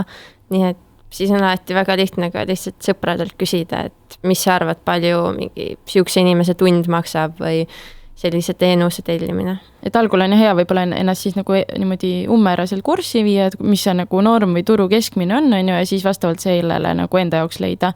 Et minu meelest ka peale igat tööd, eriti just alguses võiks siis analüüsida, et kulutasin täpselt nii palju aega, tegin seda ja sain nii palju raha ja mõtled, et kas see nagu tasus ennast ära või kas sa oled selle tulemusega rahul. Et ei tasu nagu lahmida ka hinna osas, et ma tean, et fotograafide nagu foorumis ka tihti öeldakse, et palju siis on okei mingi asja eest küsida, siis keegi ütleb, et mõtle välja hind on ja siis küsi nii palju, et endal on ka piinlik, on ju. Aga tegelikult ikkagi nagu väga päris nagu arutult ei ole mõtet tegutseda, sest et iga tööots vahet pole, kas see läheb siis nagu väga hästi või väga halvasti, et ikkagi nagu selles võttes jutud lähevad liikvele, on ju, et tasub ise nagu läbi mõelda need asjad lihtsalt enda jaoks. Ja ütleme, saan nüüd hinna paika, kuidas ma leian üles selle inimese. Ehk siis, kuidas ma tean, mis on minu sihtgrupp ja kuidas ma need üles leian? Ma arvan, et sa pead ise neil hästi nähtav olema. Ehk siis ongi, nagu me enne rääkisime läbi sotsiaalmeedia või oma blogi kuidas iganes sa saad oma tööd inimestele näidata. Ja tõenäoliselt, kui sa kuidagi annad mõista ka, et sind saab palgata ja sa oled freelance, siis üks hetk nad hakkavad sulle kirjutama. Et jah, ma arvan, et oluline on nagu mõelda, et mis keelt su see sihtgrupp räägib ja et mis nagu neid huvitab, on ju. Et sellised asjad läbi mõelda ja siis alati on nagu jällegi lihtsam alustada sellest, et kes su sihtgrupp siis näiteks ei ole, et minu meelest see äratundmine on ka hästi oluline, sest mulle tuleb väga-väga palju kirju erinevatelt inimestelt ja nüüd viimasel ajal ma olengi hakanud nagu ikkagi töid väga-väga valima, eriti just pulmapildistamise ja seda seetõttu, et ma võiks selle vastu võtta, et neile nagu mu pakett sobib, hind sobib, on ju, kõik on okei. Aga kui ma juba kohe alguses näen, et see inimene kuidagi väga-väga nagu ei olegi kuidagi minu inimene, et siis ma selles mõttes usaldan ikkagi kohe enda sisetunnet ja ma tean, et tema tegelikult ei ole mu sihtgrupp. Et ma võiks selle töö ära teha, aga lõpuks võib-olla olekski, et klient ei jää rahule, endale ei jää nagu head tunnet, et selline nagu äratundmine võiks olla ja siis ma olengi julgelt öelnud, et ma arvan, et nad leiavad endale fotograafi, kes on neile sobivam ja ma arvan, et lõpuks on nagu kõik rahul. Võtsa mõnikord, siis siin aitab mõnikord see, et sa lihtsalt soovitad edasi kuskile. Veits on võib-olla vastutuse edasi lükkamine, aga selles mõttes heatahtlikult seda soovitust. Aga minu meelest see on väga tore asi, mida teha, sest väga tihti inimesed nagu väldivad seda, et kuidas ma soovitan jälle enda konkurenti, on ju. Aga kui sul tekib ongi mingi oma selline ringkond või sõpruskond, kelle minul on oma väga kindlad inimesed, keda ma alati soovitan. Ma tean, et nemad soovitavad mind, kui nad ise ei saa minna ja minu meelest see on nagu hästi tore see töö edasi anda. Aga muidugi tuleb jätta meelde ka see, et tegelikult ka kellegi soovitamine on vastutus, et kui mina soovitan inimest, kellega lõpuks rahule ei jääda, siis seda ma ka ei tee. Et mul ei ole nii, et ma tean kedagi, kellel on kaamera, aga tööd tal üldse ei ole, aga tahaks teha, on ju. Siis mina ei võta seda vastutust, et ma teda soovitaks, et ma ikkagi väga-väga mõtlen läbi, et kes see täpselt on, keda ma soovitan. Aga mulle meeldib soovitada. Läbi seda, keda sa soovitad või just, et keda? Või see näiteks, oota. Et kas sa mõtled läbi, keda sa soovitad nagu pildistama? Ja. Või näiteks see, keda tahab pildistamist saada, teda sa lihtsalt ei taha pildistada?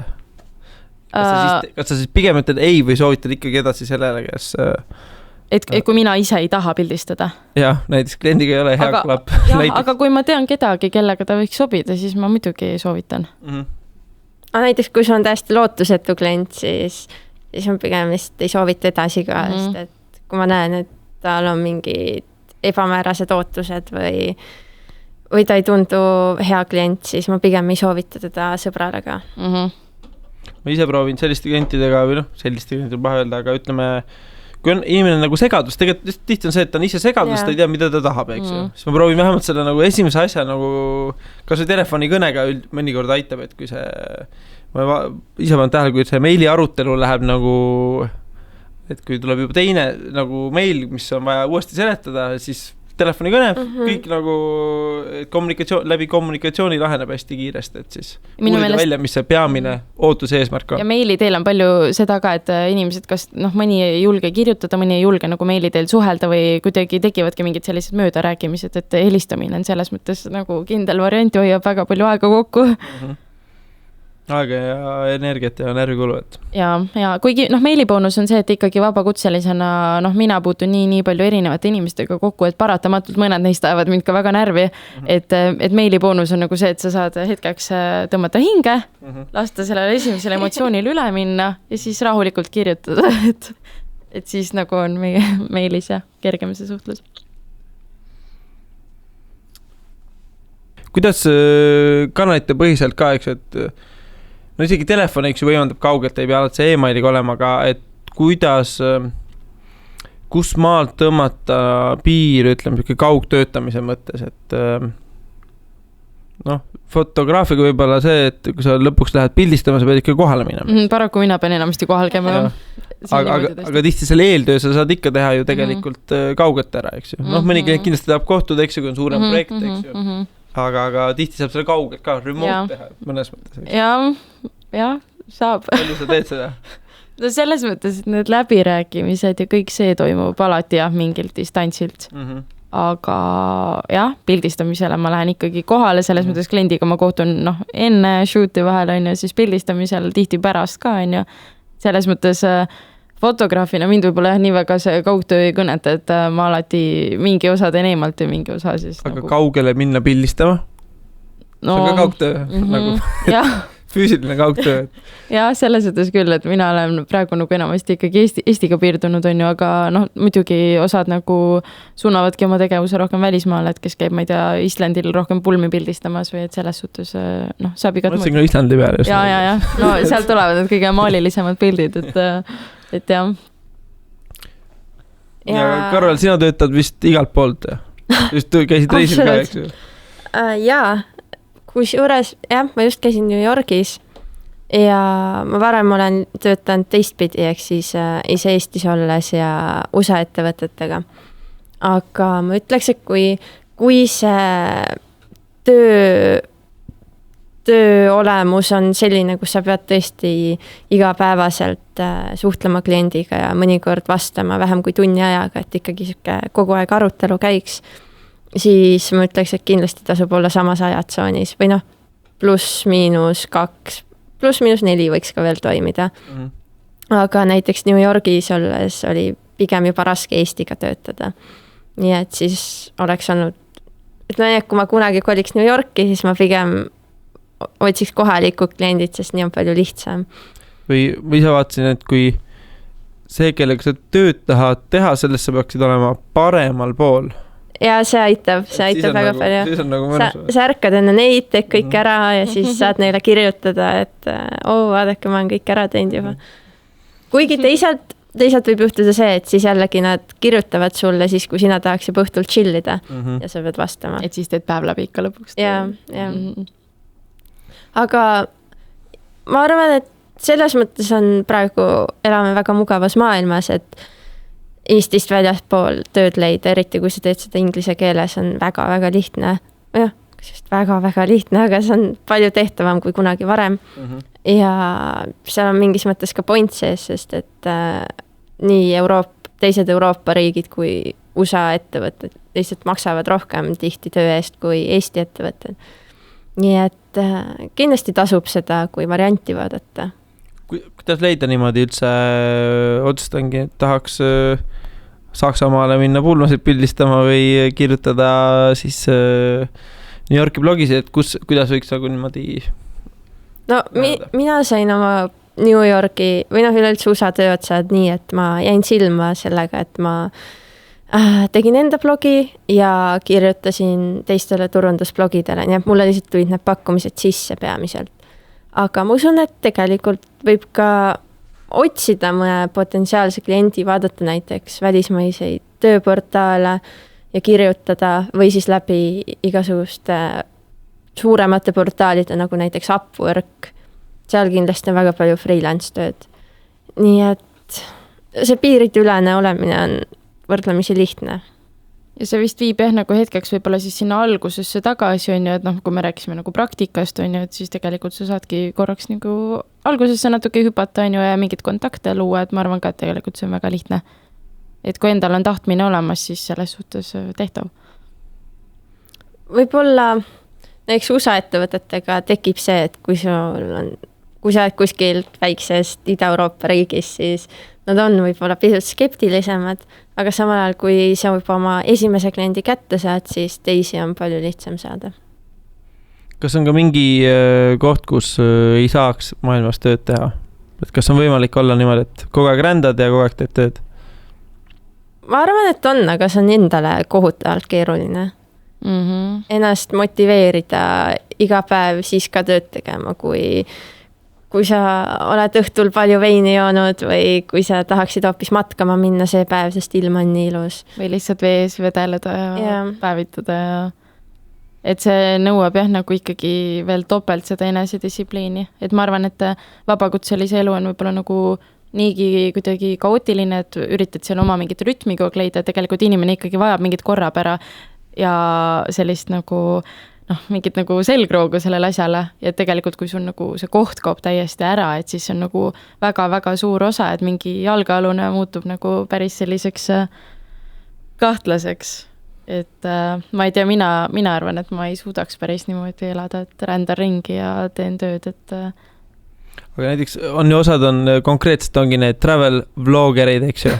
Et siis ma mõtlen niimoodi, et okei, jumala äge tegelikult, et saab palju ringi reisida ja trippi ja siis mõtlen, lihtsalt kui kohutav, et päeval filmid oled kogu aeg nagu, sellest on ikkagi nagu, nagu töömood, eks ju, et siis õhtul lähed veel hotelli ja siis veel hakkad monteerima, eks ju, mis tegelikult võtab tohutu aja, et seda tihti ei panda nagu ja arvestada. Et siis nagu päriselt kuidagi reisimiseks või seda aega ju ei jäägi, et oledki kogu kaamera kaasas, on ju, ma arvan, et tihti tuleb ette ka seda, et need olud või see, kuhu sa lähed, et täpselt nagu hotelli kuskil puukides, et sa vaatad pildilt, tundub päris hea, lähed kohale, et reaalsus võib ka vahel teine olla, on ju, et siis ongi selline, et kuidas sa siis näitad, et ei, kõik on ikkagi super, on ju, et kuidagi, ma arvan, et seda ehedust on võib-olla rohkem siis, kui sa selle niimoodi ei pea kõike nii ideaalsena näitama, lihtsalt seikled ringi ja oled niimoodi omas rütmis, et see on nagu mõnus.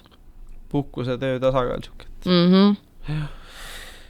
Kuidas mitme kliendiga üldse korralikult suhteid hoida ja kust maalt tuleb nagu piir ette? Kindlasti tohiks võtta liiga palju kliente, nii et sul ei ole enam nende jaoks korralikult aega. Ehk siis mulle meeldib jätta vähemalt, ütleme, 25% oma aega täiesti tühjaks ja siis, kui mul on see aeg, siis ma näiteks saan oma blogiga tegeleda või midagi õppida või võtta mingeid lisaprojekte, aga pigem üritan selle aja jätta igaks juhuks, et võib-olla üks hetk on kliendil midagi rohkem vaja ja ma ei pane kogu oma aega täis. See aitab ja võib-olla üks hetk sa siis pead oskama klientidele öelda, et sorry, ma ei saa sulle iga kord tunni aega vastata, mul on muud asjad ka. Kas on mõned tööriistad ka näiteks, millega sa kas aega mõõdad või peale Skype'i mingid muid? No minu meelest see freelance inimeste klassik asi on Toggle, millega lihtsalt aega trackida. Aga muidu mingid lisa enda jaoks mingid CRM või Pipedrive'i või midagi kasutad? Ei, ma pigem olen seda meelt, et mida vähem igasuguseid tööriistu, seda lihtsam see elu on. Et tore neid katsetad, aga lõpuks saad aru, et sa katsetadki erinevaid äppe on ju, ja tegelikult ikkagi tööle ei jõua on ju. Aga ma arvan, et aja trackimine on ikkagi nagu väga hea variant, et minul selles mõttes on see süsteem toimib hästi, et ma suudan ennast nagu ümber lülitada, et praegu ma teen tööd on ju ja praegu ma ei tee tööd, aga ma näen, et teistel vabakutselistel vahel me saame lihtsalt ühe pundiga saame kokku ja töötleme koos pilte või teemegi mingid sellist natuke nagu võib-olla tuimemat või rutiinsemat tööd, mida me muidu teeks üksi, teeme koos ja päris tihti on päeva lõpus kellelgi ikkagi siuke avastamise hetk, et kuule, et ma tegelikult olen pool päeva Facebookis istunud, et kas teie olite ka Facebookis vahepeal või tegite tööd või et mul on nagu hea meel alati öelda, et ma ikka tegin tööd on ju, aga ma näen, et väga kerge on niimoodi kuidagi kuhugi mujale kalduda vahepeal ja siis sinna jääda päris kauaks. Ja klientide hoidmine oli üldse teema. Et minu meelest seal tuleks ikkagi ka nagu eelistada siis kvaliteeti kvantiteedile, et selles suhtes nagu me elus ümbritseme ju ennast nagu inimestega, kellega me jagame samu väärtushinnanguid on ju, et siis leida ka üles selline oma klient on ju, et mitte üritada nagu kõigini jõuda, vaid et sul ongi mõned kliendid on ju, kellega sa siis nagu töötad kuidagi süvendatult, et mina enam ärikliendiga ei tööta üldse ja pulmadega on paraku nii, et ideaalis inimene ikkagi abiellub elus ainult korra, et selles suhtes paraku jah, mul nagu tuleb ja mingis mõttes läheb neid on ju. Poled ju... No okei, jah, mõni abiellub mitu korda, aga millegipärast arvan, et siis ta võtab teise fotograafi. Et kui sul on uus mees, siis sa pigem mõtled, et siis vana fotograafi enam ka ei võta, et uus alguseni. Ja et mind jah kõnetab see võib-olla natuke teistmoodi.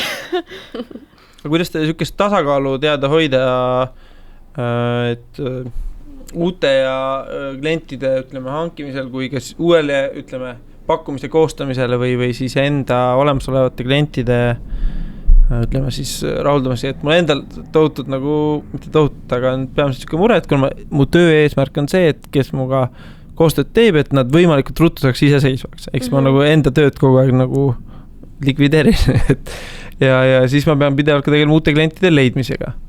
Ja siis, et kuidas teie tasakaalustate seda aega uue ja olemasoleva vahel, et müügi, ehk siis müügitöö ja töö vahel, et ja kas üldse ma ei tea, mul on see nagu hästi orgaaniliselt kuidagi kujunenud, et enamus klientidega, kellega meil ikkagi läheb hästi, me kindlasti kohtume veel, aga selles suhtes ütleme nii, et keegi päris nagu iga kuu ei käi minu juures pildistamas peresessioonil, on ju. Et keskmine inimene võib-olla üritab siis kord aastas fotograafini jõuda, et tegelikult minu töös paratamatu on ikkagi see, et tuleb väga palju uusi inimesi peale. Ja mul on see kuidagi väga-väga nagu sujuvalt läinud, et ma ei ole isegi ise pidanud tegelikult üldse nagu vaeva nägema, et kuidas seda balanssi hoida. Et mul lihtsalt kõik klapib. Orgaaniline kasv. Ja. Kusjuures mul on ka läinud niimoodi, et asjad lihtsalt, kui üks asi lõppeb ära, siis teine asi ise tuleb just siis, kui on õige hetk. Loodus tühja kohta ei salli, on ju. Ja eks ma ikka ütlen päris tihti ära projektidele, aga õnneks need, mis mul on, need mulle hullult meeldivad ja need kestavad ka pigem, need on sellised pikaajalised koostööd. Selle peale ma nüüd paneksin Hanna sooviloo, mis on siis Jaako Eino Kalevi ja Everything Nice. Ja, tore lugu. Kas tegemist on Soome artistiga? Aga ma olen ka selles suhtes kehv, et ma muidu nagu ta teisi lugusid võib-olla nagu nii tihti ei kuula, et see on mu siuke nagu üks, mis satub tihti töö tegemise ajal, et muidu on jah niimoodi, et seda, mida Spotify soovitab tihti. Te kuulete seda Spotify peal, ma nagu meelega või ei ole tahtnud Spotify'le nagu kätt nagu anda, et ei ole väga, ütleme, mixtape'ide kuulaja. Okay. No Spotify lihtsalt teeb su hästi mugavaks muusika suhtes. Ja tihti sealt tuleb nagu päris häid soovitusi ka tegelikult, et tuleb küll, jah. Aga vahel on see, et mingi nädal nagu kuula muusikat, mida ma muidu ei kuula. Siis pärast, kurat soovitab nagu ainult ühte masti asja, siis on küll nagu jube tüütu. Ja siis tuleb ise jälle normaalset muusikat kuulata.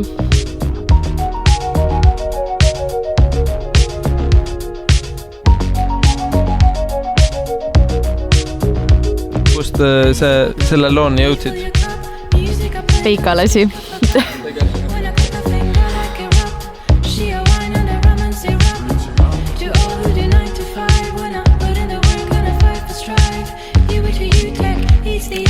Üllatav kumle, et saate külastada tihti on väga sarnased maitsed. Siis kuidagi sarnane mõnus on nagu. See on vist tore. Peabki nii olema, ma arvan. Siis nagu klapib asi. Või siis on täiesti vastane. Ma mõtlengi, et see soovilood saaks olla nagu kontrollküsimus enne podcasti, et ei tea, kas ikka tuleb välja või mitte, et siis vaatad, kas lood on sarne.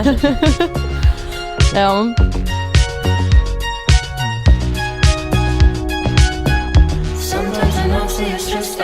Pöfile ka lähed. Saade tuleb hiljem välja, aga pole olnud. Millal saade välja tuleb üldse? Detsembris. Me teeme 2 salvestame alati 2 saadet korraga ja siis teie oma tuleb siis esimesena. Kui ma praegu ütleks, kas me lähme Pöfile, siis oleks nagu siuke praegu ütleme, siis pärast kui saade välja teeb, siis saab teada, kas läks täppi või mitte. Tegelikult tahaks ikka jõuda.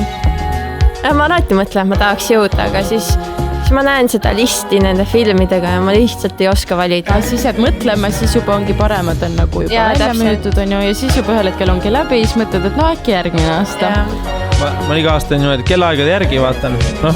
Üldjuhul seal on nagu suht okei filmid, et mõni on siuke šokeeriv, et eelmine aasta tegelikult oli nagu elukas mõtlesime, et nagu ei taha enam siukseid nagu ütleme dramaatilisi tapmist, et lähed ära, see on nagu paha olla. Jaa, ängistus sees.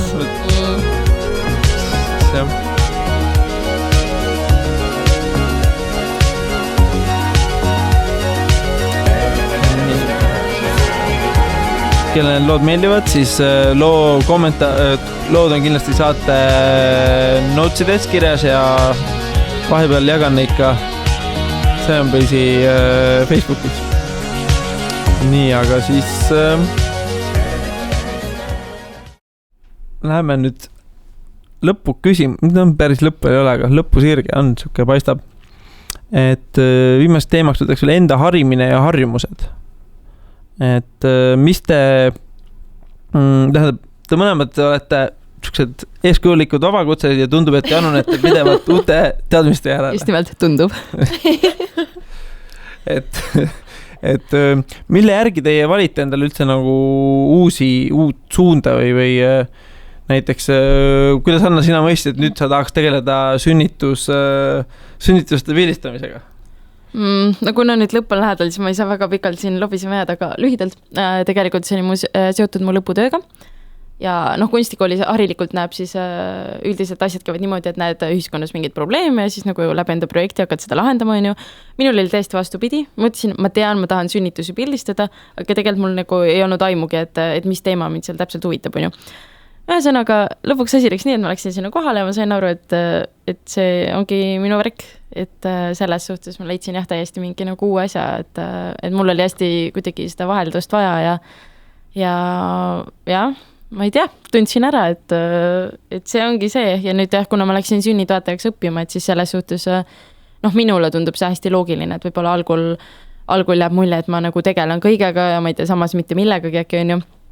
Aga tegelikult on mul on nagu mingid siukest 3 põhi nagu suunda välja kujunenud, on ju, ja siis üks neist ongi see nagu sünnituste teema. Et minu jaoks oli see igati loogiline. Paari sõnaga kirjelda sünnist, ma päris ei kujuta ette, mis see tähendab, et sünnituse pildistamine või? Nagu enne või selle ajal või? Ajal ikka. On jah? Muidugi, okay. Otsast lõpuni. See võib hästi pikalt kesta, sest teatavasti beebid tulevad siis, kui nad ise tahavad ja see protsess kestab täpselt nii pikalt, kui vaja on. Keegi ette seda ei tea, on ju. Fotograaf siis ongi terve selle aja on tegelikult nagu seal. Ja siis saad samal sünni toetamist teha? Samal ajal ei saa. See on ikkagi nii-öelda selline lisaasi, et ma tegelikult tulevikus plaanin nagu väga kindla piiri panna, et kas siis üks või teine, et ma päris niimoodi ei ole, et natuke hoian seal kätt ja siis teen nagu paar pilti, on ju. Et kriitilises olukorras paraku tuleb valida, et mida sa teed, kas sa pildistad seda actionit või sa reaalselt oled sellele inimesele toeks. Aga kui sa paned tähele, et näiteks sa pildistad, eks ju, ma nüüd saan aidata, et kus sa selle päris raske, et viskad kaamera. No ma arvan, et see tuleb kliendiga kohe kokku leppida, et mida tema nagu vajab, et mõnele ongi väga tähtsad need pildid ja teine ei taha nagu üldse neid pilte. Eestis on tegelikult nii tundmatu, et on päris vähe neid inimesi, kes enda sünnitusele fotograafi kutsuvad. Et ma arvan, et Eestis tegelikult enamik inimesi vajavad ikkagi mingit nagu toetust ja sellist abilist nagu sünnitusel, et see piltide teema tekitab veel inimestes võõristust. Aga see on lahe teema, sest see on nii kirglik ja kuidas ma nagu sain aru, et see ongi minu teema, on see, et mingil hetkel kõik tulid mu juurde, et vau, sa pildistad sünnitusi, mõni ütles, et rõve, teine ütles, et vau, kui lahe, ja ma nagu sain nii palju tagasisidet ja ükskõik milline see oli, isegi kui see oli selline, et ma olen hulluks läinud, et miks ma pildistan siukest asja, siis nagu ma ütlesin uhkusega lihtsalt, et mulle meeldib see ja see oli lahe, nagu igasugune tagasiside oli nagu väga kirglik kuidagi, et jah, siuke kirgiküttev teema. Tagasiside toidab tihti, eks, et... Jaa, väga. Karola? See teema oli õppimine. Et mille järgi valid endal suunda, kuhu edasi nagu... Okay. See on ka üks asi, mis minu jaoks on alati olnud orgaaniline. Ma ise kuidagi täiesti juhuslikult leian mingi raamatu või blogi või muu soovituse kuskilt midagi lugedes ja siis mõnikord see lihtsalt täiesti muudab mu elu. Näiteks see, kus ma digiturundusse sattusin, läks nii, et ma töötasin ühes public relations agentuuris Tallinnas ja üks kord ma lihtsalt vaatasin raamaturiiulis, oli ilus sinine raamat New Rules of PR and Marketing ja võtsin see koju kaasa, lugesin läbi ja minu avanes täiesti teine maailm. Ma olin nii vaimustuses kogu sellest digiturunduse, sisuturunduse asjast. Ja hakkasin peale seda lugema igasuguseid turundusblogisid ja olingi enda jaoks suuna vastanud, aga see oli täiesti üks väike juhus, et ma võtsin sealt raamaturiiulist selle raamatu. Ja tihtipeale on paljude asjadega nii, ma leian raamatuid, mis mulle meeldivad, autoreid, lihtsalt näiteks mingi New Yorkerit lugedes või kuskil ma näen mingit postrit, mis soovitab mõnda etendust. Nii et ma lasen päris palju end juhtida sellest, mis lihtsalt tuleb. ja päris oluline on siin siis ka see, et sa ei ole 24/7 tööga hõivatud, et jätadki nagu mingi tühimiku ja siis sinna lihtsalt tuleb midagi, mis sind ennast huvitab ja siis tasub see nagu ära tunda ja ennast harida ja leida uusi asju. Intuitsioon. Mis on teile kõige meelepärasem teadmiste allikas, et ütleme siis raamat versus podcast versus blogi, et kui peaksid ühe valima, et mis see oleks, et? Mulle vist pigem meeldivad blogid, sest minu meelest vabakutselisena lihtsalt on hästi huvitav jälgida, mida teised teevad ja mina nagu tunnen, et kui nagu tegevus või kuidagi see töörutiin on tihti hästi hüplik, et tegelikult sellist nagu väga pikka mingit raamatu lugemise pausi on kuidagi raske leida ja mul on suhteliselt halb mälu ka, et kui see raamat saab siis korraks kõrvale pandud ja kui ma selleni uuesti jõuan, siis ma tegelikult juba mõtlen, et tahaks siis otsast peale alustada, et kuidagi nagu süvitsi minna, et blogi on selles mõttes nagu hea, see on lihtsalt tore asi, mida igapäevaselt teha, teisi jälgida niimoodi. On sul mõni konkreetne blogi soovitada? No ma jälgin fotoblogisid suhteliselt palju.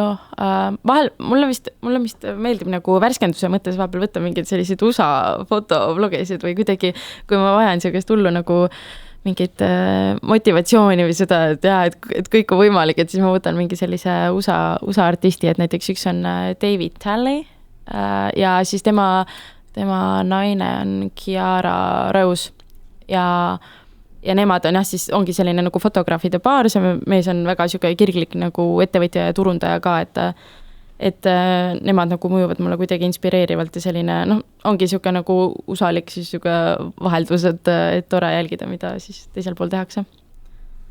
Ma valiksin vist ka blogid, peamiselt see on kuidagi nii kontsentreeritud info ja hästi palju uusi ideid, selle võrra, kui raamatus on tavaliselt üks idee raamatu peale. Nii et ja kindlasti kõige värskemad ideed ka. Mis blogi sina kindlasti soovitaksid peale enda blogi? Ma isegi ei oska soovitada ühtegi kindlat blogi. Sest ma ise, üks asi on see, et ma loen turundusblogisid, aga teisalt tavaliselt ma pigem tarbin meediat ja blogisid nii, et mul on paar newsletterit, kus on tehtud listid headest artiklitest ja siis ma nende kaudu lähen, et keegi teine teeb minu eest selle eeltöö ära ja otsib need head artiklid välja. Ja hea point. Üks vaatan, et soovitusi on tore anda inimestel, aga on teil mingi harjumus, mis teid on nagu aidanud edasi oma vabakutselisel teel ja kuidas te nagu alustasite selle harjumuse juurutamisega? Keeruline, tõenäoliselt on mingid asjad, mida me teeme, aga me enam ei pane igapäeva elu vist tundub kuidagi nii siuke tavaline või igapäevane, aga mul on siinkohal on vist üks siuke tähelepanek, et kui tahta mingit uut harjumust nagu omaks võtta, siis hästi raske lihtsalt otsustada, et nüüd ma hakkan nagu seda tegema, aga elus paraku tulevad ikkagi mingid nagu suuremad muutused. Näiteks kuna ma olen siin selle sünnituste teemaga väga nagu kursis, et siis tegelikult kas või see, et sa saad lapse. Et mingi muutus juhtub sinuga või sa oled selle nagu võtnud endale, et siis tegelikult kui on selline üks muutus, et siis on hästi hea nagu pookida sinna juurde veel mingeid asju. Et siis näiteks kas oletame, et saad lapse, siis leiad nagu tervislikuma eluviisi enda jaoks on ju, minu jaoks näiteks kui ma võtsin koera, siis tekkis see, et hommikul ma käin taga väljas seiklemas ja siis ma tund aega ei loe üldse meile. Et minu meelest need asjad käivad kuidagi käsikäes, et väga raske on otsustada nii, et homsest hakkan nüüd jooksmas käima iga päev või homsest tee midagi teistmoodi, et just kuidagi siuke nagu muutuste jada, et tuleb üks asi ja siis võtad sellega koos paar asja veel, sest sa tead, et selle suurema muutuse ajal oled sa tegelikult vastuvõtlikum ka teistele asjadele. Ja mõtlesin ka, mis on nii, et aidanud vabakutselise karjääri. Võib-olla see kuidagi üritada iga päev midagi natuke teistmoodi teha, et mitte käia iga päev samas kohvikus töötamas või käia erinevatel päevadel kontoris või kas või istuda mingi teise laua taga vahelduseks. Kuidagi minu jaoks on hästi oluline olla kogu aeg uutes olukordades, siis ma tunnen, et ma olen efektiivsem. Nii et ma alati üritan igapäevaselt mingeid väikseid asju teisiti teha. Ja minul on veel üks selline asi, et kuidagi loomingulises nagu elus võib jääda mulje, et umbes, et kõik on võimalik, et kogu aeg tulevad hullud ideed, on ju, ja viid kõik ellu, on ju, tegelikult see ikkagi nii ei ole, sest inimesena sa oled ju ikkagi, oled sina, on ju, päevast päeva. Et minu meelest see on hästi lahe, et iga kord, kui sul on mingi töö, teedki nagu mingi challenge'i. Et kui ma lähen pildistama, siis näiteks tihti ma esitan endale mingid väljakutseid selle sees, et täna ma näiteks väldin teadlikult mingit asja, mida ma muidu kogu aeg teen, või siis täna ma proovin mingeid uusi nurki rohkem, on ju, et selline väike asi nagu, et siis lõpuks ei ole see, et vaatad enda fotosid ja mõtled, et appi, mul on aastast ainult samamoodi neid teinud, et siuksed väiksed muutused, need loevad väga palju lõpuks. Väga jah. Distsipliin ja töötamise põhimõtted, ma küsiks sinna võib-olla siukse täpsustava küsimus, et kuidas te ennast premeerite? See mõnikord inimesed unustab ära, et tehakse mingi nagu raskemise äraga, siis enda tänamine võib-olla. Kas te teete seda üldse piisavalt? Kindlasti mitte piisavalt. aga mina teen ja selles mõttes ei tasu endaga liiga karm olla, et vahepeal ongi mingi meil, mis ootab vastamist natuke liiga kaua ja siis ei tasu nagu tunda süüme piinud appi, on ju, et alles nüüd ma vastasin, vaid siis ole uhke, et sa üldse vastasid, on ju, et sellised nagu väiksed igapäevased võidud on nagu väga tähtsad, et neid märgata ja saad aru, et tegelikult ma olen ikkagi tubli olnud, on ju. Et jah, ja siis ma premeeringi ennast ja teen midagi, ma ei tea, kas või laisklen pool tundi, on ju, et lihtsalt midagi, mida ma sellel hetkel nagu vajan. Jah, ma ütleks ka, et võib-olla see isegi ehk nii oluline ennast premeerida, aga lihtsalt tunda uhkust, kui sa millegagi hakkama saad. Kuidagi teadvustada, et ma tegin järgmise sammu ja nüüd ma olen millegagi hakkama saanud. Ja väga tihti peavad teised tegelikult seda meelde tuletama, et sa oled midagi nagu teinud või tubli olnud, et siis tasub neid ka uskuda, et kui keegi teinegi ütleb, et kuule, et sa olid tubli, siis tõenäoliselt sa olidki. Sest jah, vabakutselisena sul ei ole neid tiimikaaslasi või bossi, kes ütleks, et hea töö. Ja, et keegi sulle seda pidu ei korralda, kui midagi hästi läks, et sa pead selle ise korraldama. Nii on. Nüüd viimased 2 küsimust. Millisena teie näete tööturgu 10-20 aasta pärast? Kas meil on rohkem vabakutselisi või? Ma olen lugenud nii palju artikleid, näinud neid headline, mis ütlevad, et jaa, täiega vabakutselisi tuleb juurde, see on tulevik. Nii et ma usun, et kindlasti on rohkem vabakutselisi tulevikus, aga kindlasti ei kao ka muu töö ära. Võib-olla inimesed ei ole enam siis nii kinni mingites kindlates nagu karjäärimudelites või et sa alustad sealt, siis sa jäädki sinna karjääri, vaid võib-olla muutub olulisemaks see, et sa oled lihtsalt hea suhtleja ja asjalik inimene ja siis sa saad teha enam-vähem ükskõik mis tööd. Mina arvan ka, et inimestele kindlasti nagu tuleb seda julgust ikkagi juurde, et saab asju teha ka vabakutselisena ja saab minna tagasi palgatöö peale või eriala vahetada, et ma arvan, et see kindlasti nagu muutub, et praegu võib-olla see vabakutseliste töö on nagu vanema põlvkonna jaoks on võrdlemisi uus ja selline, et mis see nüüd täpselt ongi. Aga ma arvan, et kindlasti see teadlikkus nagu tõuseb ja vabakutselisi tuleb juurde, aga küllap kõik võib-olla vabakutselisteks ei hakka, aga neid on rohkem, ma arvan, et see on väga tore. Soovitage kuulajale üks tegevus, see ei pea nüüd olema otseselt vabakutselisega seoses, aga üks tegevus, mida ta pidi juba eile tegema. Ma ise küsima, ma teadsin, et see küsimus tuleb, aga ma ei mõelnud välja, mis asi võiks olla. Okei, ma vist soovitaks sellist asja, et enda jaoks nagu läbi mõelda 2 küsimust. Esimene on selline, et kas mulle meeldib see, mida ma teen? Ja teine küsimus, kas mulle meeldib selle tulemus? Kui mõlema vastus on, et jaa, mulle meeldib see kõik, siis on super, on ju. Kui ühe vastus on ei ja teise vastus jaa, et näiteks, et mulle ei meeldi see, mida ma teen, aga ma saan palju raha, see mulle meeldib, on ju. Siis kui on ei ja jaa, et siis võib-olla leia siis see muutus, et sulle ikkagi üleni see meeldiks, mida sa teed oma eluga. Ja kui sa vastad ei, et siis tee midagi muud ja otsi mingi uus algus. Ma päris soovitaks ka kahte asja, et üks on natuke nagu see, mis Hanna ütles, et lihtsalt võtta üks hetk paus ja mõtle näiteks oma viimase nädala peale ja mõtle, kas see, mis sa tegid, kas tööl või üleüldse oma elus, kas see on see elu, mida sa tahad elada. Näiteks kui sa mõtled, et kas see on see elu, mida ma tahaks aasta pärast elada ja siis kui ei ole, siis lihtsalt tee midagi, et seda muuta. Ja teine asi on üks soovitus, mida ma ise teen tihti, kui mul on tunne, et ma olen nii palju tööd pooleli ja kõik on nii halvasti, siis ma lihtsalt võtan ühe paberi, kirjutan sinna peale kõik asjad, mis mu arust halvasti on ja mis tunduvad hullult suured probleemid, siis ma vaatan seda paberit ja saan aru, et tegelikult see on täiesti mitte midagi, kõik on väga hästi. Nii tore. See on väga hea teraapia. Peaks proovima. Aitäh teile nende mõtete eest. Aitäh. Aitäh. Ja okei, ma küsin ikkagi ühe küsimuse. See on pigem siuke, et kui meie kuulajad soovivad olla kursis teie tegemistega, siis Karola, mida sa tahaksid, et ta kõige rohkem jälgiks?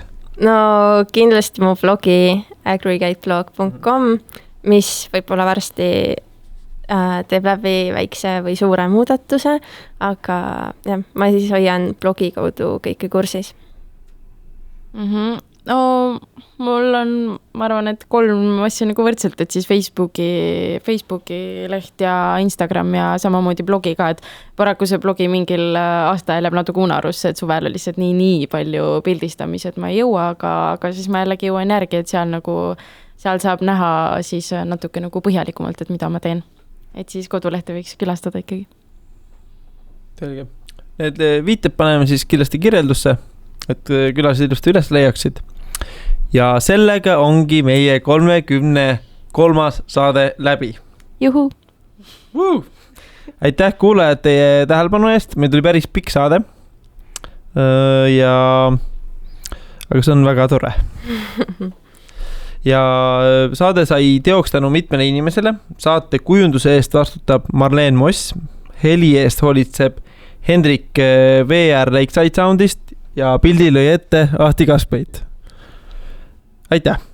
Nii, et taskuhäälingud on siis saadaval YouTube'is, SoundCloud'is, kes tahab saada kõiki MP3-sid korraga, siis võib minu käest küsida Dropboxi linki ja kindlasti jagage siis ka oma sõpradele. Peatse kuulmiseni ja olge sotsiaalsed. Yeah.